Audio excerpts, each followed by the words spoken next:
the other day, I was talking to my uncle, and he said, guess who I'm with? And he was sat with Caitlyn Jenner. A lot of people who've been very, very successful in life, whether it's in sport or celebrity or business, they're waiting to be caught out. They're expecting the media, which technically a podcast is media, they're expecting to be caught off guard. They're expecting someone is going to try and do the dirty on them in some way. You've got this great information. What are you going to do with it? And their why just isn't strong enough. They don't need it enough. You need to set this up. You need to do this. And they're saying, well, my other half's earning lots and lots of money. Or actually, I don't have enough motivation because I'm not uncomfortable enough. On today's Engaging Marketeer podcast, I am joined by a very good friend of mine, Hayley Meakes. Hayley is also a fellow podcaster and runs the SnipBit podcast, where Hayley has interviewed a host of sporting greats, ranging from Martin O'Fire to Roger Black to her uncle, Daley Thompson. And on these podcasts, Hayley gets under the bonnet of what drives these sports greats, what makes them become the motivational masters that they are to succeed in the way that they do. So during this next podcast now, I am going to be talking to Hayley about how she gets in touch with these greats, how she gets them on her podcast, how she interviews them to get them to open up to her in a way that they do so spectacularly, and also what she does in her other business, which is as a business mentor and coach, and how she helps business owners get the best out of themselves. There's no set questions. I have literally nothing written down in front of me because I wouldn't read it anyway. I don't have the attention span to read anything. So it's just a general conversation, and we see where it takes us. We'll probably talk about your podcast as well. So obviously that's quite exciting. So feel free to talk as much about that as you like, and all the cool people that you've had on, because you've had some fabulous guests on there. I have, yes. I had one this week, Rob Henderson. He is an ex-British and Irish Lion. Oh. And met him at Ascot. So did you record the podcast at Ascot, or did you just bump into him at Ascot? I bumped into him at Ascot. Yeah. And then we both had the same really dodgy music taste. What sort of dodgy music taste are we talking about? Well, he had a real mixture of like 90s rave stuff and then some real classics. So he had a bit of like Manic Street Preachers on there, and then he had a bit of Irish, sort of classic Irish country type stuff. And oh my goodness, it was just brilliant. It was like, oh, this is just like so eclectic, his little taste. So you sort of bonded over that then? We bonded over that. And his wife was lovely as well, which does help, because sometimes that can be a bit awkward. And then he's going to introduce me to Lawrence Dallaglio. Ooh. Which will be fun. It will be. So Lawrence is going to be on your podcast? Yes. So is Denise Lewis when she finally gets back from the World Championships and has done the Commonwealth Games and et cetera, et cetera. So she's a busy lady. She is at the moment. She was on telly last night. It was kind of weird. It was like, oh, you're going to be on my podcast. And then they interviewed Sally Gunnar, and I was like, well, you've already been on my podcast. And they interviewed Jonathan Edwards, and you've been on my podcast. And then they had Steve Backley, and I was like, yeah, you've done the podcast. It was kind of like a really weird thing. So how when you see somebody at Ascot that you think, right, he'll be good on my podcast, how do you approach that? Do you sort of pounce on him, grab him, wrestle him to the ground, push his wife out of the way? No. Generally what happens for me is that everyone, it's the classic 6 degrees of separation, isn't it? Mm. It's like, how many people do you know who know? And it's like, for me, there was a group of us, and one of our group happened to know him because they've organised events at Twickenham with the rugby, and he's been one of the table hosts. So they facilitated the intro, and from that, this has all come about. So virtually every single guest I've had has been a connection or word of mouth, apart from a few. So probably the most famous one that has been just I'm just going to ask you nicely was Johnny Nelson, the boxer. Oh, so you just asked and he said yes? I just messaged him on LinkedIn and he said yes. Oh, right. It did help that I had a show reel that showed all these other celebrity people, if you like. Yeah. That definitely sort of oiled the wheels a bit. But, it's like the other day I was talking to my uncle and he said, guess who I'm with? And he was sat with Caitlyn Jenner. I'm still working on Caitlyn, by the way. But, they had a video of the two of them at a dinner in London. And, so everybody knows somebody who knows somebody who knows somebody, Yeah. And I think that's quite an interesting concept because, all of us are interconnected by 6 degrees, aren't we? 6 degrees of separation. Yeah, yes, we are. I mean, I speak to a lot of people who are interested in starting podcasts of their own. Yeah. I had a few people who started it but aren't doing it regularly or committedly. And one of the big questions that comes up all the time is, how do I get guests? How do I get people to appear on my podcast? And that's something obviously you've taken and you've absolutely run with, and you smashed it out of the park. Oh, thank you. So what's your approach when you're speaking? Because obviously you've got a famous uncle, as we know. You've got a famous uncle, so you've had a leg up with that one. Obviously, you grabbed your uncle straight away and said, "You're being on my podcast. You've got no choice in the matter." Well, there was there was some ethical bribes involved. There was some ethical bribes involved, uncle. But, so when your uncle obviously gives you the opportunity to speak to someone else, you still have to do the hard work. You still have to convince them to be on your podcast. How do you go about that? I think it's a number of things. The first thing is being very clear on what the message of the podcast is. Because you'll find a lot of people who've been very, very successful in life, whether it's in sport or celebrity or business, they're waiting to be caught out. They're expecting the media, which technically a podcast is media, they're expecting to be caught off guard. They're expecting someone is going to try and do the dirty on them in some way. And there's a real natural thing. So, for example, a few years ago, when Rob Moore wanted to interview Daley for the Disruptive Entrepreneur, I'm going back to him going, well, you can't ask him this and you can't talk about this. And because there's so many things that are like uncomfortable. And in a podcast environment where it's like a live recording or it's an audio, some people want to have control of their voice and what they say. So one of the things I did was I sent them over sample questions. So, because some people are really nervous. You think that you've got all these great sports people and they're like, yeah, and they're all up for it. But most of them come back to me and go, was that okay? Did I do all right? So if they get sight of the questions first, that's always a good one. Secondly, they like to think they're among peers. So the more people that they know or have heard of or can relate to, that's always a good one to have. But also it's about the mission of what the podcast is about. So SnipBit was designed because I had a conversation with my stepdaughter who'd said that there were teenagers in her class who'd already given up on life, and whether they'd come from a different background or they had no money or they felt that their prospects were massively hampered.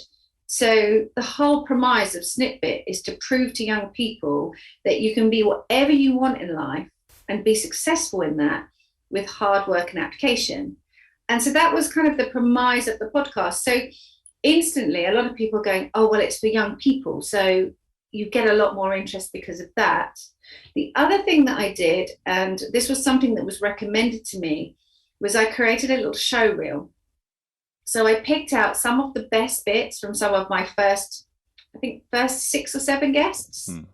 So then I had something to send out, because most of the people that you're talking to are very time poor. So by having a 2 to 3 minute show reel, they could kind of see the interaction, they could see how we related, they could see the types of things that people were being asked without having to wade through every single episode. And that definitely helped. That definitely helped. And then every time I have a new guest, I say to them, do you know anyone else who'd be suitable for this podcast? Could you make a referral for me? And some people are like, yeah, hundreds of people. And others are like, no, I don't feel comfortable doing that. And both is fine. And then the other thing that I do is, for each podcast that I do, I try and get the person who was on to create posts or to like, comment, and share on my posts, so that there is kind of like that, almost that endorsement, if you like. And some are better than others. Some are really good at liking, sharing, commenting. Others need a gentle shove. But that's tended to be how it works. So all of a sudden, they can see that, A, you're credible, you've got these people on already, they're comfortable, they know what the format is, they know that they're not going to be caught out because the questions are there. They also feel that they're in a good company, and then they're more likely to have it go. But also the other thing I offer is, I say to them, first thing I say is how long have you got? Because there's nothing worse than someone going, well, I've got you on my podcast now and we're going to keep you for 2 hours. Or I'll say to them, right, well, most people it takes about 30 minutes, but are you flexible on timings, or do we need to be quite specific? And they'll tell you. Yeah. And then you start talking. And sometimes you stop talking, and sometimes you don't stop talking. That's just the way we are when we talk for a living, I suppose. When you said some people are better than others at sharing stuff, I bet Caitlyn Jenner would be quite good at sharing stuff on social media. I'm sure she'd be amazing. She's on my wish list. And of course, your uncle knows Caitlyn because he trained. Well, basically, Caitlyn used to be Bruce Jenner. Bruce Jenner won the 1976 decathlon. And that was my uncle's first decathlon. And he met Bruce and they got on really well. And Bruce invited my uncle to train with. Now, this is really hard because when I talk in the past, should I say him or her? I'm not going to weigh in on that one. I'm going to leave that up to you. Okay. We'll say her. Yes. So my uncle trained with her, stayed at her home, and they really built up a good relationship. And Caitlyn believed that my uncle was going to be the next big superstar in decathlon, which history says was correct. Which he was, yes. Had his own video games, and I had one of them. Did you? I did, yeah, on the Commodore 64, I think it was. Well, I'm probably the only person in the country at that time who didn't have one, which I'm feeling a little bit sort of left out. I had the real thing, though. So. You had the real thing, yeah. You didn't need one. You had the real thing. You could see the real thing in action. I remember I used to do sports day and they'd say, you don't run like him. And I'd be like, really? It was a shock. You don't jump like him. You don't throw like him. And I'm like, yeah. I also don't have his moustache, but you don't have his you don't have his moustache. You could always do a stick-on moustache if you wanted to. That's very true. That's very true. It was interesting as well. One thing you said was that send the guests the questions in advance, because although the people you interview, we see them as these big, confident superstars. Yeah. They're only big, confident superstars in what they do. Yes, exactly. So, Steve Backley, absolutely fantastic at what he does. Roger Black, great at what he does. Daley, great at what he does. They're not necessarily great at talking openly in a one-to-one environment on a podcast.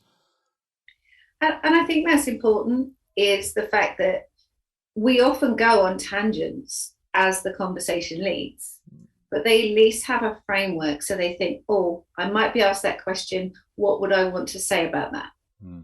So it's just a bit of more security for them. They know that you're not suddenly going to dig something that was in the news of the world out and sort of batter them with it. It's very much that reassurance piece. Yeah, they need to know that you're on their side. And it's a safe space. Yeah, 100%. Otherwise, you'd get a very cagey podcast interview anyway. Yeah, and they don't tell you half the good stuff. No. Well, coming up to good stuff. Obviously, you've interviewed quite a few people now, and you've had some motivational and inspirational stories come out. What one has really stayed with you? Oh, do you know what? There's been so many that have been. That sounds like a real on the fence answer. So let me change that. I think See, my uncle will say it will be him, obviously. And that's the one I probably love the most because it's just uncle and niece chatting. But in terms of people who've really inspired me, it's probably been people who have moved me in some way. So when I had Gemma Oten on, and here's this amazingly beautiful, amazingly stunning, amazingly successful actress who's been in Emmerdale and Corrie and you name it. And the way she talked about her eating disorder was, and how she's got through it, and how her family created a whole charity to help families and people with eating disorders get through it just through her influence. I found that really emotional and really moving. And it was just so nice to see something so brilliant come out of something that was such a negative experience. That was very moving.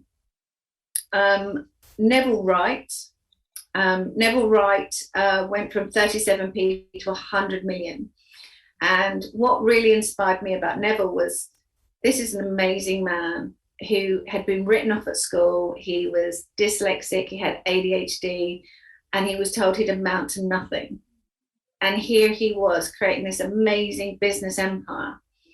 And I remember saying to him, what would you say to the teachers who wrote you off at school? And him saying that he was grateful because it gave them, it gave him personally, him and his wife, such a great understanding of people that when they were hiring for their businesses, they weren't necessarily looking at the traditional skills of can they read and write. They were looking at the other skills that made someone really, really good as an employee and a really good fit in their business. And the third one, so I'm allowed three, right? You can have three. Would be Martin O'Fire. And Martin was just so impressive. And what he was really impressive about was the fact that he was one of the first Black rugby players. And he said to me that when he first started playing, his own side used to boo him. Can you imagine, I mean, nowadays we find that absolutely disgusting, but then that was quite common. And I said, how did it affect you? And he said, I'm so grateful for them, because if it wasn't for them, I wouldn't have scored as many tries. Because he said, I was so determined that I was going to score a try and I was going to stand up in front of them and go, yes, look at me, I can do it. And he said, I don't think I'd have been successful if they hadn't done it. Which is kind of cool, right? It's just like turning something that was meant to be to his detriment became his major motivator. Yeah. And when we're looking at young people, with the young people from lots of different backgrounds, it's really inspiring for them to see people who've had tough times in life. Chris Akabusi came through foster care. Cruz Leeming's father died when he was young. Baroness Daley Thompson was going to be taken out of normal school because she was in a wheelchair, and they associated physical and mental disability. And so many of them have had something that they've had to get through to get to where they are now. And you're hearing these amazing sports people going, I didn't have any self-belief, I didn't have any self-confidence, or there was somebody in my life, a mentor or a family member, who really believed in me, and that really set me on a good path. So I get as much from them as anybody, because I'm just sitting here like in awe of them as people in terms of their talent. But actually, there's so much serendipity. If Johnny Nelson hadn't had that mentor, would he have gone on to be a professional boxer? Who knows? There's just so much that's really quite exciting. It's interesting that you sort of segued there into mentorship, because obviously that's something that you get involved with yourself, with helping other business owners. And it sounds like every time you do a podcast where you're interviewing a sports star, that you're almost like you're re-energized by hearing their stories. So it re-energizes you to do what you do to help other businesses. Do you want to tell us a little bit about why you actually do that? What makes you want to help people in that way? I've always been a big believer that if you've had blessings, if you've been lucky in life, you really should pay it forward. And I've been working as a mentor just because I had business experience. I was a marketeer. And what I was coming against the same challenges, is that I could tell someone what to do and they'd look at me and they'd nod and I'd go, okay, now do it. And then the following month they'd come back and they hadn't done it. And I'd be like, why? And I noticed that there was a distinct lack of confidence, or they'd come in and they'd been smashing it in their business and they were really excited, but physically they were falling apart. You know, they weren't looking after themselves. They weren't eating healthily and taking care of themselves. So for me, what was really important was to join the three things together. So Get Fit for Business is looking about a healthy mindset, a healthy body, which is equating to a healthy business. Because there's no good being really successful in business and physically your body gives out, or, you know, having all these great ideas, you know, but having not the mindset to go, I'm going to pick up the phone and make that call. So what we try to do is we try to look at the whole person, not just the business. So it is about making money, obviously, and it's about being successful in business, but it's also doing that without killing yourself in the process, and strengthening your result and strengthening who you are. That's an interesting point about the knowing what they've got to do and not doing it. I was in a room with Jess and James, I think it was last month, and he was talking about how there's a lot of people that go on courses. They'll go on a course, they'll do a course for a day, and then they'll go away. And then they'll go on another course and they'll do a course for a day. And it's almost like they're course junkies getting their fixes on courses, where they'll learn all of the stuff that they know they need to do, but they will never actually take action and do it. Do you think people like that are stuck in that rut of doing course after course after course and not taking action, do you think there's something, a way they can be helped or coached out of that? Well, it's really interesting because we like to call it shelf development. You know, they get all the stuff, they make all the notes, they're all very enthused and excited, and they put it to one side on the shelf and then never look at it again. And the challenge is it's understanding the motivation of their why. What is their why? Why are they there in the first place? And I've just done a course, ironically, because I like to keep up my skill set, with a guy called Andrew Reynolds. And Andrew Reynolds has made £92 million. And it all started by him sitting in a course and being talked about private label rights on products that he could sell. And he said he eventually bought the rights to that course, among other things. And he said within that, he had all the videos of every single course that they'd ever done. And what he couldn't believe was the number of people that were in the videos on separate courses. So they kept repeating the same course, but they'd never gone any further. And for me, I find that staggering. It's like, you've got this great information. What are you going to do with it?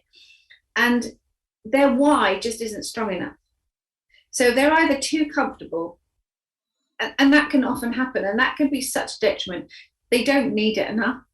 So you say to them, well, you need to set this up, you need to do this. And they're saying, well, my other half's earning lots and lots of money, or actually, you know, I don't have enough motivation because I'm not uncomfortable enough. Yeah. You know, when I set up my business initially, it's because I had a really strong why. I didn't want to work for anyone else.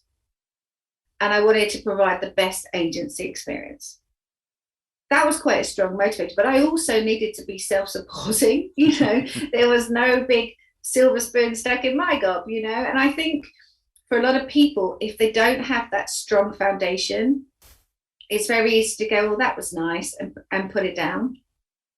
And I think when we've seen, you know, we've trained people, and watching people succeed is generally the people then that go on and take some form of mentoring or accountability.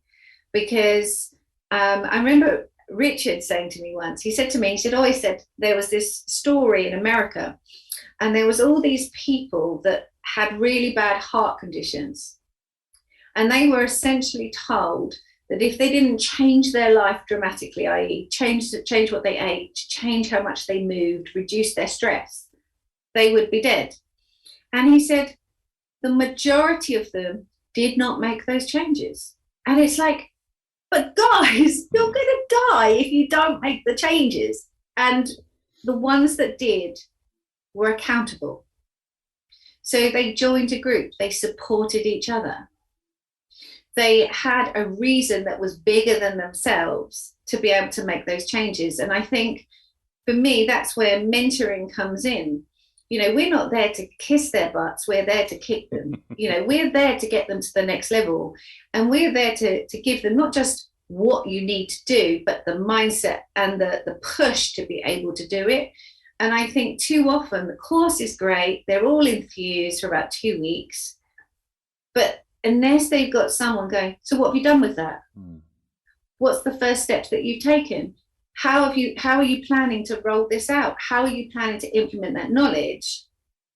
It starts to dissipate, no matter how excited they were, no matter how many rah-rahs they've done, or hell yes, or whatever the person at the front tries to get them to do.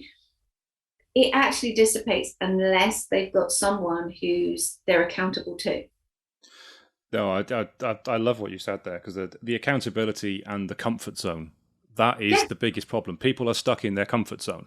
I'm a member of BNI, which is a referral marketing organization, and I've got the founder of BNI, Ivan Meisner, coming on this podcast in a couple of weeks, which I'm really excited about. But when I speak to people about going to BNI who have either been to one meeting or maybe they've been a couple of times and didn't like it, the thing they often say is, I'm a business owner, I don't want other people telling me what I should be doing. I don't want people telling me that I need to turn up, telling me that I need to help other people find referrals, telling me that I need to do visitors. I don't want people telling me what I should be doing. That's the point. That's the accountability. If you don't have people holding you to account for what you do, then you're just going to be stuck in the same position you're always in, and it's not going to work. You're not going to grow as a business. We don't go there to be taught like it's a school. We go there because we want to grow our businesses. We want other people to say, well, you haven't done this. You need to be doing it. I know I need to be doing it, and I'm going to make it sure it happens. That's the accountability. It's infuriating when people just don't get it. But don't you think also, Darren, we have this, what I call McDonald's effect? McDonald's, I've not heard that one. Well, the way I perceive it is that we all want fast food, quick fixes. And if things take longer than 10 minutes, we're frustrated because everything in our lives has to be instant. And the problem we have is that things like referral organizations, like a BNI's, they take work. You have to be there week in, week out. You have to put the hard yards in yourself, you know, the whole premise of give as gain. You have to put in the work. It's not something that you're going to turn up on your first meeting and everyone's just going to refer loads and loads of business to you. And I think too often people are looking for the quick fixes. It's like people who have the gastric bands put in. They want to lose weight, but they don't want to go through the diets and the exercise and the mindset changes. They just want someone else to have cut their stomach into tiny pieces so that they are forced to eat less. Yeah. And too often we see this kind of like this McDonald's effect. Everybody wants things now. And, you know, I was always told, you know, good things come to those who work hard, and success is not an overnight thing. And you look at someone like Usain Bolt and people go, he's made millions and he was on the track for 10 seconds. Well, actually 9 point something, but we won't split on that. He's not working a full 10 seconds, no.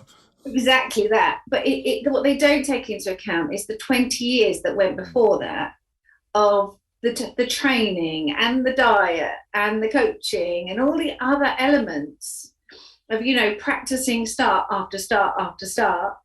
It doesn't happen in those 10 seconds. The 10 seconds is the end result, but actually it's all that you have to do to get to that point. Yeah. Yeah. It's like I went on the Peloton for the first time, I think it was last week, first time in about a year. And I chose one of those, what they call recovery rides, low impact ride. And the trainer on there, a lady named Emma Lovewell, said that if this is your first ride back after a while, don't think that it's like Amazon Prime that you're going to get off and then suddenly your summer body, it's going to be here within 2 days, because it's not going to happen like that. And I'm thinking, 2 days? I don't want to wait that long. I want my summer body as soon as I get off this bike right now. But it doesn't work.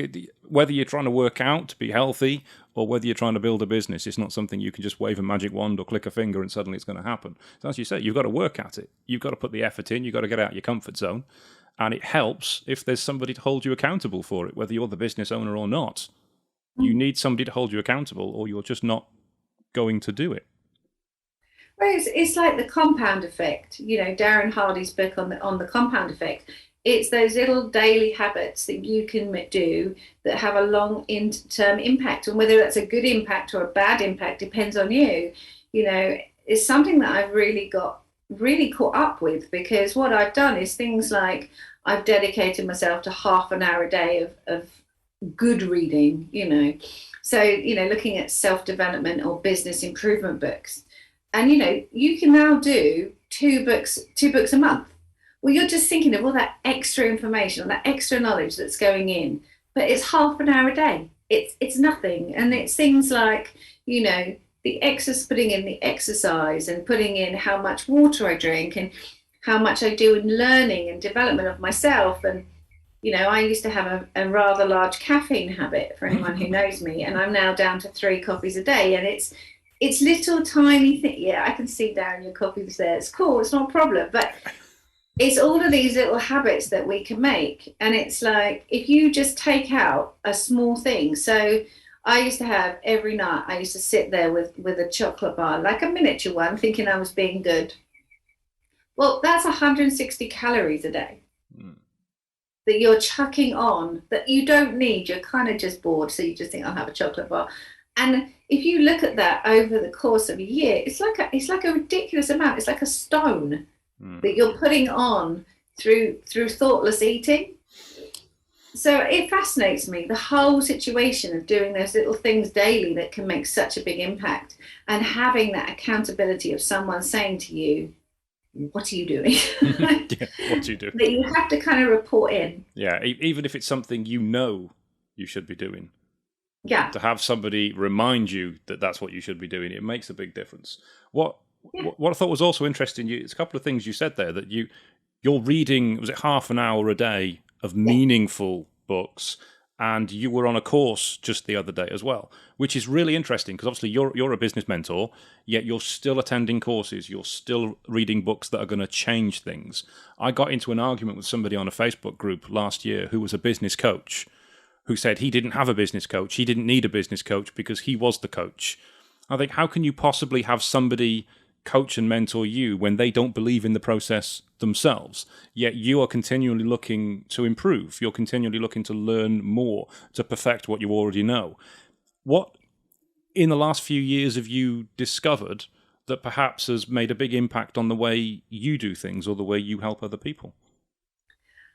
That's a really interesting point, actually, because to me, we're all perpetual students. To be a good coach, to be good at business, things change, things evolve. And if you're not keeping up and you're not moving forward, you're going backwards. Because let's be honest, if we weren't still learning about things like digital marketing, we'd still be going back to traditional online marketing, and we'd be doing things how we'd always done them. And surely that's the basic definition of insanity, just keep rechurning and rehashing. And for me, every single thing that I learn is only a benefit to me and to my students.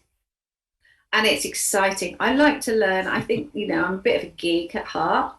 And I think a lot of the things that I've learned have been, some of them are quite practical. So, for example, here's one I prepared earlier. I've just read the one-page marketing plan by Alan Dibb. And guys, if you are in marketing and you don't know where to start, this is the book for you. I cannot recommend it enough. But I've also looked a lot at mindset, and these two things are kind of complementary, and people go, oh, it's the woo-woo, it's the fluffy stuff.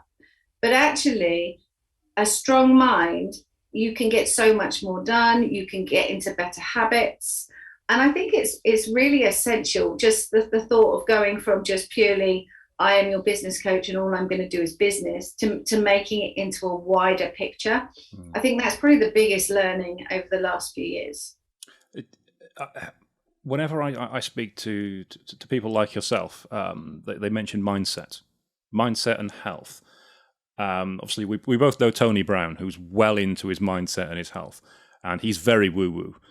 I am the least woo-woo person you could ever possibly meet. I have a mindset app on my phone, which gets me 2 points per day for Vitality Health Insurance. So I put it on for 10 minutes silent and walk away from it. So I sort of cheat the whole mindset thing. But I am starting to realize that I can have a negative mindset. I can get up in the morning and be negative about the day before I even get out of bed. And it sets me on I want to say a bad mood, but almost going the wrong way for the day. Things happen, and I think, oh, why has that happened like that? And it just angers me, which then spreads to other people. I hope they're not listening to this and no one's listening to this podcast, because I'm getting quite open here. I've noticed that's happening, and I'm trying to do something about it, but not in any sort of structured, cultivated way. So how significant do you think, even though somebody might have a lot of the business practices right and a lot of the whole doing the do right, how important is mindset? Essential. Yeah, I feared you might say that. I mean, if it helps, Darren, if you think about it logically, and I'll try and put it in perspective. Just, you decide to buy yourself a new model figurine. I bought a rainbow lightsaber just the other day. Yeah. Exactly. Mm-hmm. So what did you focus on? You focused on acquiring it. You focused on what you were going to get. And all of a sudden, you're seeing other things and other people who are doing something similar. Mm-hmm. It's because you've suddenly become aware of your rainbow lightsaber that all of a sudden everything around you is rainbow lightsabers, if that makes sense. And it's the same with cars. It's like I pick a car and I think I've made quite a unique choice, and then everywhere I look I get exactly the same car. I'm seeing it and I'm like, oh, I must have the most common vehicle in the world, right? And the problem is what we focus on is affecting the trajectory of our day. So even if you wake up, no matter what the mood is, and you can think of 4 or 5 things that you can be really, really grateful for. And some days, I know it's really hard. Sometimes I'm grateful that I've been able to open my eyes. That can be something I can be really grateful for. By starting your focus in the right frame. So I'm grateful for a lovely wife. Yes, definitely.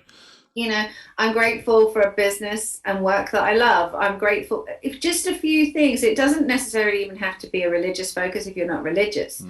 But by starting the mood, showing an attitude of gratitude, it generally sets your day up in a better frame. And it's something that I always thought, really? But then when I started to do it, I realized I started to see more positivity during my day. And things that other people would go, oh, that's a coincidence, was me. Oh, thank you for that.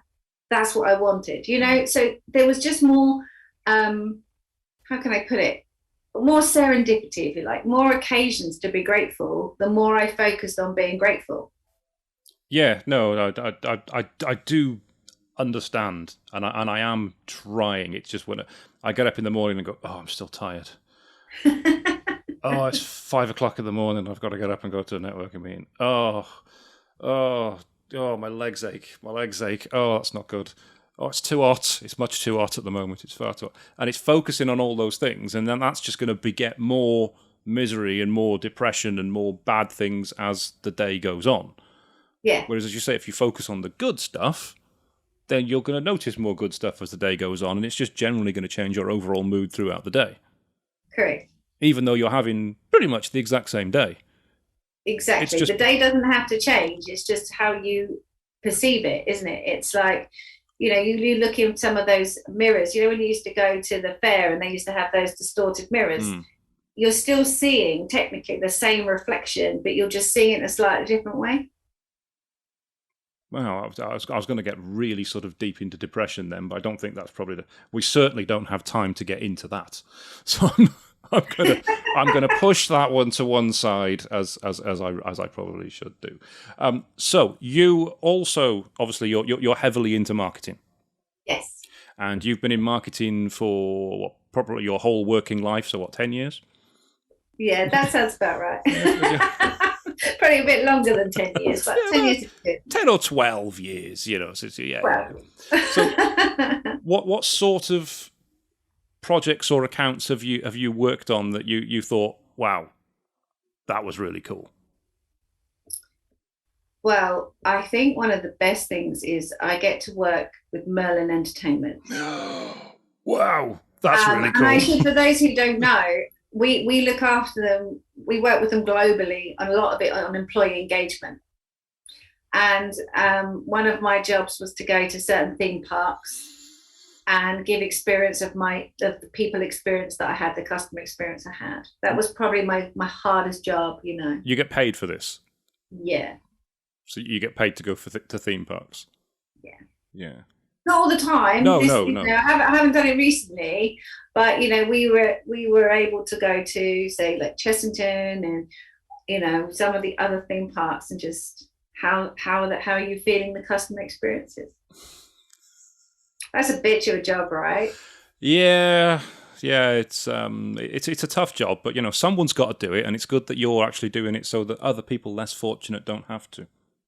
I think the thing is as well, it's like, I'm very lucky. I've had one particular animal charity client for over 20 years. And it's just lovely. I mean, how difficult is it to look at beautiful pictures of dogs and cats and stuff all the time? It's like, that's not a difficult job, is it? It's not. We've done lots of great stuff. I used to do a lot of luxury lifestyle magazines, and I used to get phone calls and saying, would you like to test the new Lamborghini, blah, blah, blah. And the guys in the office, I'd go, oh yeah, I'll send one of them, because it's not really my thing. But, we'd get lots of kind of crazy invites to, oh, do you want to go to this hotel and experience their 5-star experience, their luxury experiences, or would you like to eat at this restaurant for the magazine? So that was pretty cool as well.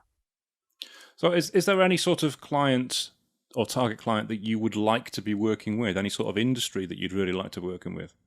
It's more the sector. I love people, fundamentally, I think. So for me, a lot of what we do is employee engagement. So essentially, we work with predominantly larger companies who want to make sure that they look after their internal stakeholders, i.e. their staff, as well as they do their external stakeholders, their customers. And what we found out over the years is the marketing department puts all this effort and energy in creating this perfect client profile and the people they want to target and why.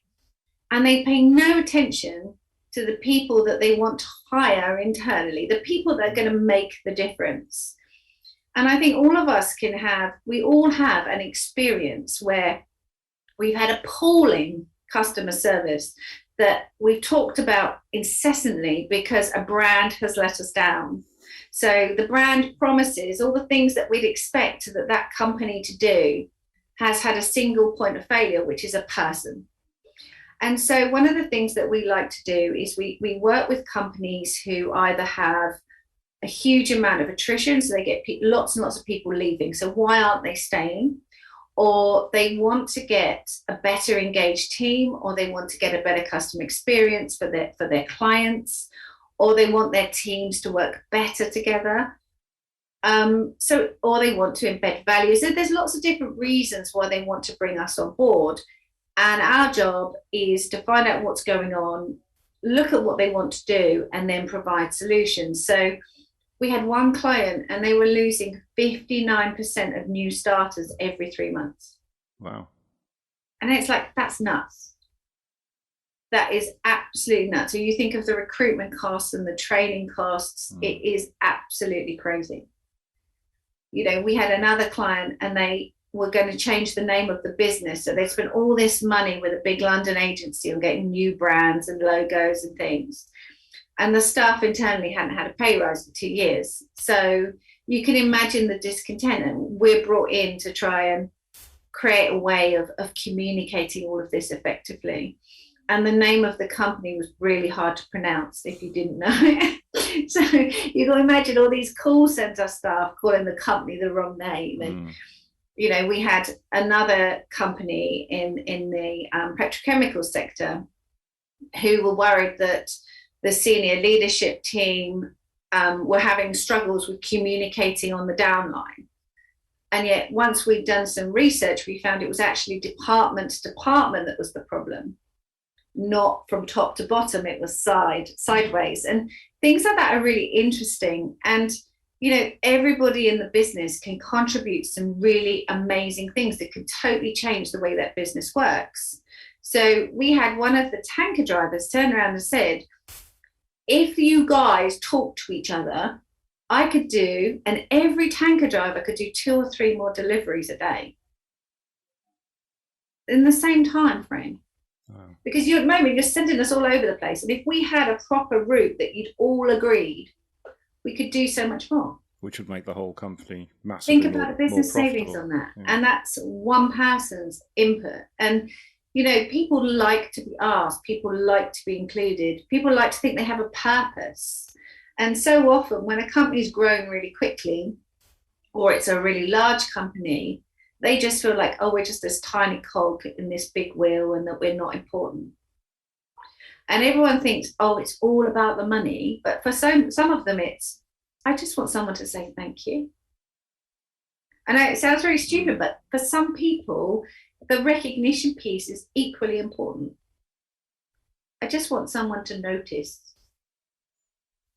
Yeah. So that's a huge part of what we do. I mean, we do a lot of other things in terms of we work with clients who want to get into schools in an ethical way through curriculum-led programs. So we've worked with global companies, national and charities, and particularly also with the public sector as well.